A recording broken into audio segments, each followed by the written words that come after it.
شادی کی ویڈیو تو اس میں عورتیں بھی ہوتی ہیں, اللہ کے بندے, لڑکیوں کی کہاں جائز ہے وہ, اور آپ جس طرح کے فیشن کیے ہوئے ہوتے ہیں آج کل خواتین نے. جی جناب, صلاۃ التسبیح. دیکھیں موبائل پہ قرآن پڑھنا تو بالکل جائز ہے. صلاۃ التسبیح کے بارے میں اپنا کلپ ریکارڈ کروا چکا ہوں. دیکھیں اختلافی اجتہادی مسائل میں نا اختلاف رائے کا تحمل کیا کریں. یہ جو قضائے عمری پہ جو میں نے اتنا سخت بیان کیا نا, اس لیے کہ یہ اجماعی مسئلہ ہے. لیکن جس مسئلے میں علماء کا پہلے سے اختلاف ہو, رفع الیدین کا مسئلہ, امام کے پیچھے فاتحہ کا مسئلہ, اسی طرح شب برات کا مسئلہ, اس میں رات کو فیصلے ہوتے نہیں ہوتے, اور رات کا فیصلہ والا تو وہ بالکل ہی وہ ایسے ہی قول ہے, یعنی کچھ چیزیں اس میں بھی اختلافی ہیں نا. تو جو اختلافی مسائل ہوتے ہیں اس میں اگر ایک عالم اپنی رائے بیان کر رہا ہے تو آپ بے شک اس کی رائے سے اتفاق نہ کریں.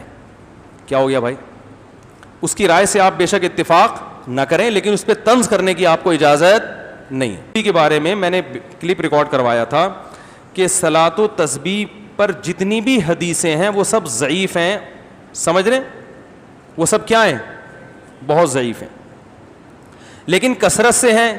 اس وجہ سے جمہور علماء ان کی کثرت کو دیکھ کر صلاۃ و تسبیح کے سنت ہونے کے قائل ہیں کہ بھئی اتنی کثرت سے ہیں, جو ضعیف حدیثیں کثرت سے ہوں تو درجہ حسن تک پہنچ جاتی ہیں. بات سمجھ میں آ رہی ہے؟ نہیں آ رہی؟ اور حسن حدیث بھی قابل قبول ہوتی ہے. تو اصول حدیث کے لحاظ سے بہت سے علماء نے فتویٰ یہ دیا, جن میں حنفی بھی ہیں. علامہ ابن عابدین جو فقہ حنفی کے بہت مشہور مفتی ہیں, محقق ہیں, ان کا بھی یہی قول ہے. اور فتاوی شامیہ میں جس پہ فقہ حنفی میں اکثر فتویٰ اسی پہ دیا جاتا ہے, اس میں بھی ہے کہ صلاۃ و تسبیح پڑھنا کیا ہے؟ سنت ہے. تو ہمارے مدارس میں یہی قول اختیار کیا جاتا ہے کہ سنت ہے. لیکن بعض علماء ایک دوسری رائے بھی رکھتے ہیں. وہ یہ کہتے ہیں کہ ٹھیک ہے, یہ اصول بذات خود تو ٹھیک ہے کہ ضعیف حدیثیں جب کثرت سے ہوتی ہیں تو حسن تک پہنچ جاتی ہیں, لیکن وہ ایک اور بات کہتے ہیں کہ اس نماز کی جو کیفیت ہے, جو طریقہ نماز کا ثابت ہوتا ہے, نبی سے جو تواتر کے ساتھ جو نمازیں منقول ہیں یہ ان سے ٹکرا رہی ہے. یعنی بعض دفعہ کمزور دلیل کو بھی لے لیا جاتا ہے, لیکن اگر وہ کمزور دلیل متواتر دلیل کے اگینسٹ ہو رہی ہے تو پھر اس کو نہیں لیا جاتا ہے. اور خاص طور پر جو امام ابو حنیفہ اس بارے میں بہت زیادہ سخت ہیں. وہ کہتے ہیں قرآن مجید کی آیت متواتر ہے, اسی طرح کوئی حدیث متواتر ہو تو اس کے مقابلے میں اگر خبر واحد بھی آ جائے گی نا, چاہے وہ صحیح ہو, تو وہ اس کو بھی رد کر دیتے ہیں. وہ کہتے ہیں 100% یقینی چیز کی وجہ سے وہ چیز کو نہیں چھوڑا جا سکتا. یعنی ایک چیز جو 100% یقینی نہیں ہے, اس کی وجہ سے اس چیز کو نہیں چھوڑا جا سکتا جو 100% یقینی ہو. اس کی بہت مثالیں ملتی ہیں.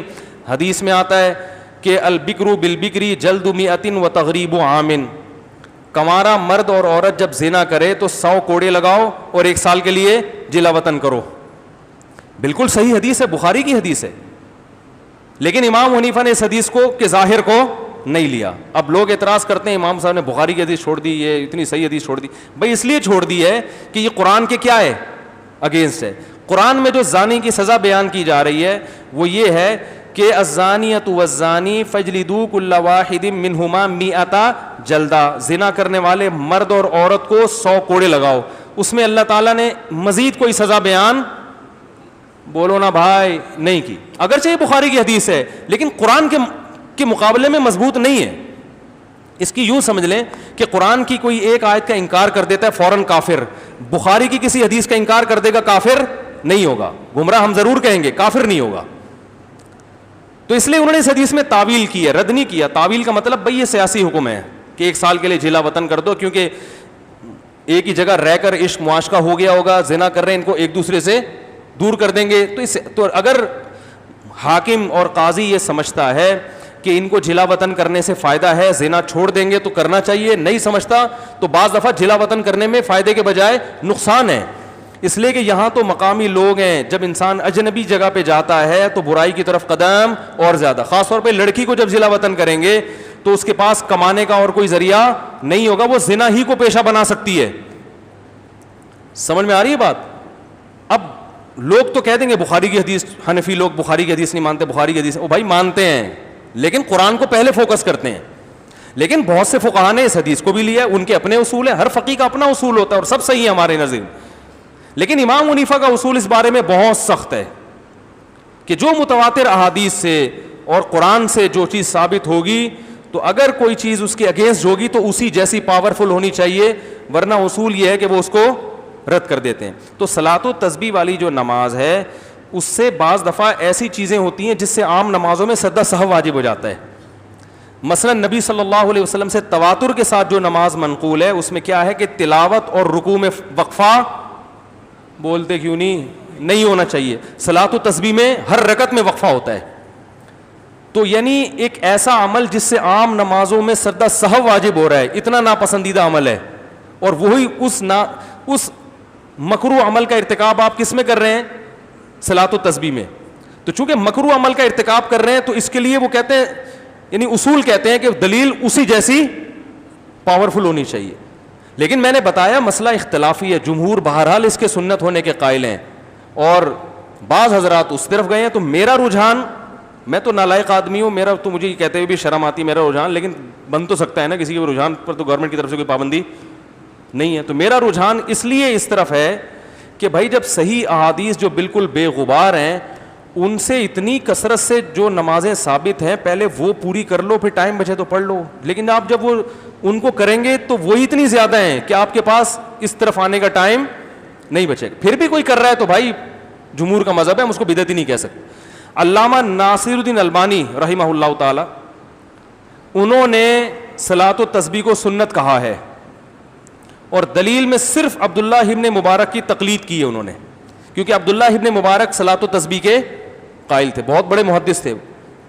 تو علامہ البانی نے کہا ہے کہ انہوں نے, یعنی ان کا یہ رائے ہے کہ عبداللہ ابن مبارک جیسا محدث جب ایک نماز کو افضل قرار دے رہے ہیں تو وہ غلطی پہ, ان کی بات کا میں حاصل بیان کروں, تقلیدی ہے نا یہ.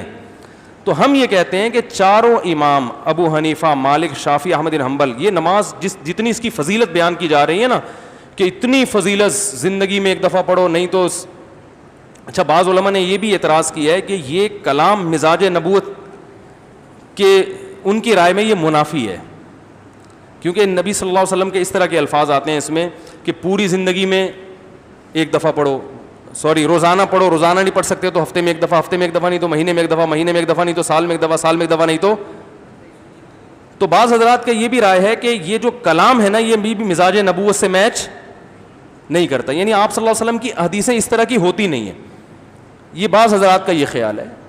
تو اور دوسرا ائمہ اربعہ سے اس بارے میں کچھ بھی منقول نہیں ہے. اتنی امپورٹنٹ اور اہم نماز نہ امام ابو حنیفہ سے کچھ منقول ہے, تو یہ اتنے بڑے بڑے علامے جو اپنے وقت کے بڑے بڑے امام تھے ان سے یہ حدیث مخفی کیسے رہ گئی؟ سمجھ میں آ رہی ہے بات؟ اور امام احمد بن حنبل جیسے جو امام بخاری کے استاذ ہیں انہوں نے بھی صلاۃ و تسبیح کو کی روایات پہ رد کیا ہے. تو اتنے بڑے بڑے ائمہ جو بڑے بڑے محقق ہیں ان سے یہ حدیثیں مخفی کیسے رہ گئیں؟ تو بہرحال دونوں طرف ہیں. میں پھر بھی بتا رہا ہوں کہ میں اپنی رائے پر مصر نہیں ہوں. کوئی صلاۃ و تسبیح کا مجھ سے پوچھتا ہے تو میں عمومی طور پر اس کو وہی فتویٰ بتاتا ہوں تو جمہور کا ہے, کیونکہ امت کو مزید اختلاف میں نہیں ڈالنا. لیکن یہ چونکہ کسی نے پوچھا تھا تو جب ایک دفعہ زبان سے بات نکل جائے تو پھر تو بھگتو صحیح ہے نا, ورنہ میں نے 15 سال یہ مسئلہ کبھی ممبر سے بیان نہیں کیا. بھئی عوام چلو عبادت ہی کر رہی ہے, جمہور کے قول پر عمل کر رہی ہے, کرتی رہے, یہ کوئی اتنے بڑے مسائل نہیں ہیں کہ ایک نئی جنگ چھڑ جائے. لیکن وہ ہو گئی, وہ زبان سے نکل گیا تو پھر اس پہ توپوں کا رخ دھاڑ ٹھیاؤں پوری فائرنگ ہو رہی ہے. یہ دیوبندی نہیں ہے, یہ یوں نہیں ہے, تو یہ فلانا نہیں ہے, تو یہ یوں نہیں ہے, تو یہ حنفی نہیں ہے, کوئی پتہ نہیں کیا کیا بنا دیا مجھے. تو اتنا بڑا مسئلہ نہیں ہے, پڑھ لیں ٹھیک ہے نا. میں نہیں پڑھتا, مجھے گن پوائنٹ پہ کسی کا باپ بھی نہیں پڑھا سکتا ٹھیک ہے نا. اگر میری رائے تبدیل ہوگی تو میں پڑھ لوں گا. باقی جو پڑھ رہا ہے تو میں اس کو بدعتی بھی نہیں کہتا, کیونکہ دونوں طرف علماء ہیں.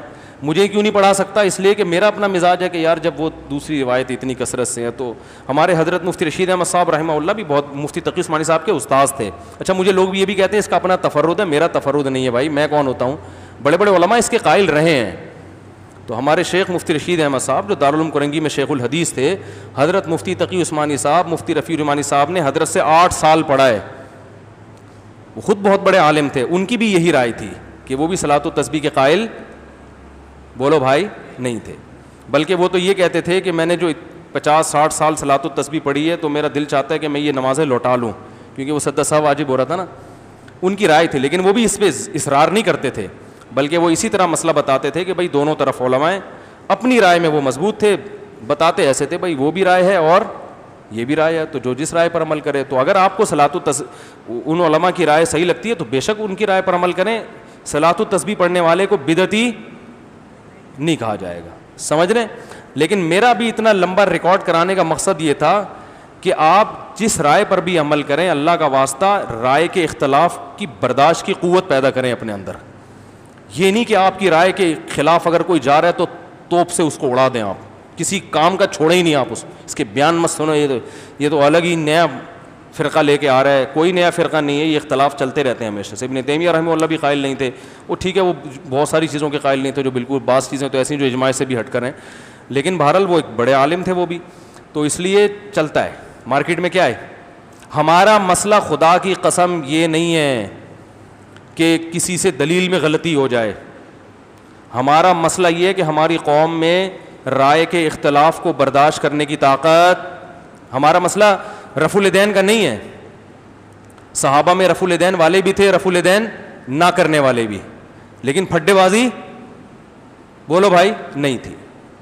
تو ہمارا جو مسئلہ ہے نا کہ بس میری رائے پہ اڑ جائے کہ میں ہی صحیح ہوں, باقی سارے کیا ہیں, غلط ہیں. تو نہ میں صلاۃ التسبیح پڑھنے والوں کے بارے میں ایسی رائے رکھتا ہوں, تو نہ آپ میرے بارے میں ایسی رائے کریں. زیادہ ہمارے حضرت بعض دفعہ یہ بھی کہتے تھے کہ جب کوئی, اچھا یہ بھی یاد رکھیں تقلید مجتہد کی ہوتی ہے, مجتہد کے علاوہ کسی اور کی تقلید نہیں ہوتی کہ کسی نے بھی کچھ بھی لکھ دیا. امام و حنیفہ اور یہ جو امام شافعی, تو ان کی تو اس لیے ہوتی ہے کہ یہ بہت بڑے محقق تھے, یہ تو ہماری سوچ سے بہت ہوئے, انہوں نے تابعین تبع تابعین کا دور دیکھا ہے. ان میں غلطی تو ان سے بھی ہو سکتی ہے, لیکن ان میں غلطی کا امکان ہم میں جتنا امکان ہے نا اس سے کم ہے, ہم میں غلطی کا امکان زیادہ ہے. مجھے ایک صاحب کہنے لگے کہ یار امام حنیفہ سے غلطی نہیں ہو سکتی. میں نے کہا ہو سکتی ہے, لیکن آپ کی جو تحقیق ہے نا اس میں غلطی کا امکان امام حنیفہ کی تحقیق سے غلطی کے امکان سے زیادہ ہے.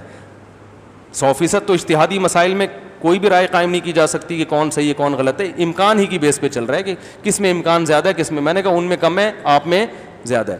تو امام حنیفہ کے بعد جو لوگ ہیں, تو پھر کوئی جو مفتی ہو جو خود تحقیق کر سکتا ہو, اس کے لیے پھر ہر ایک کے قول کو بالکل ہی جو ہے نا وہ, تبھی ایسا ہوتا ہے. بہت سارے اقوال ہیں شامیہ میں ہیں جن پہ فتویٰ نہیں دیا جاتا, تو یہ چلتا ہے مارکیٹ میں, سب چلتا ہے. تو اس میں زیادہ ٹینشن لینے کا نہیں ہے. بولے یہ بھی ٹھیک ہے, اور زیادہ بول دیں مفتی صاحب کا تفرد ہے. کیا بول دیں, بولے صاحب کہ اپنی مفتی صاحب کبھی کبھی سٹھیا جاتے ہیں. یہ کمنٹ کر لیں یار مفتی صاحب بہت اچھے ہیں, بہت اچھا بیان کرتے ہیں, کبھی کبھار پٹری سے اتر جاتے ہیں. اتنا لکھ دیں تو بھی مجھے کوئی تکلیف نہیں ہوگی. اس دفعہ صلاۃ التسبیح کے معاملے میں مفتی صاحب پٹری سے اتر گئے ہیں, بس اتنا بول دیں چلے گا. بھائی کوئی بھی پٹری سے کسی بھی وقت, ٹرینیں اترتی ہیں, ہمارے جہاز اتر جاتے ہیں. اترنا رن وے پر ہوتا ہے, بنگلے میں جا کے اترتے ہیں. تو مفتی صاحب نہیں پٹری سے اتر سکتے, تو بول دیں بھائی پٹری سے اتر گئے. لیکن یہ کہ یہ اسلام سے ہی خارج ہو گئے ہیں اور یہ اہل سنت سے خارج ہو گیا ہے, یہ تو پاگل ہو گیا ہے, اس کا تو دماغ خراب ہو گیا ہے, یہ پھر تھوڑا, یہ آپ پٹری سے یہ آپ پٹری سے اتر گئے, مفتی صاحب نہیں اترے. پھر اللہ تعالیٰ سمجھنے کی عمل کی توفیق عطا فرمائے. چلے جائیں بھائی, بہت ہو گیا.